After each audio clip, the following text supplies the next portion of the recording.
Good morning all. Video తీయగల ముఖ్య కారణం ఏంటంటే విజయవాడ సింగనగర్ మునిగిపోయిందని అందరికీ తెలుసా. ఫుడ్ ఎవరైతే డొనేట్ చేస్తున్నారో ముఖ్యంగా చెప్తున్నాను, బయట డొనేట్ చేసి వచ్చేస్తున్నారు, బయట ఫుడ్ బంద్ చేసి వచ్చేస్తున్నారు. హెలికాప్టర్లు కానీ డోనర్తో సహాయంతో తీసుకెళ్లే వాళ్ళు కూడా అక్కడక్కడ పనిచేసి వచ్చేస్తున్నారు, అక్కడక్కడ పడేస్తున్నారు. కానీ నిజం చెప్పాలంటే ఫుడ్ చాలా వేస్ట్ అవుతుంది. ఫుడ్ చాలా మందికి అందట్లేదు కూడా. 80% ఫుడ్ అయితే ఎవరికి అందట్లేదు.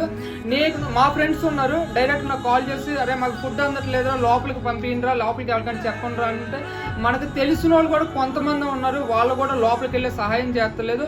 ఇప్పుడైతే వాటర్ ఫ్లోటింగ్ అన్నది తగ్గింది. నేను నా జోష్ అకాడమీ స్టూడెంట్స్ ఎలాగో state government central government service చేయడానికే ఉన్నారు కాబట్టి నేను నా స్టూడెంట్స్ తో చెప్పాను, మేము అందరం ముందుకు వస్తామన్నా, వెళ్దామన్నా, లోపల ఉన్న వాళ్ళకి అందజేద్దామని ఉన్నారు.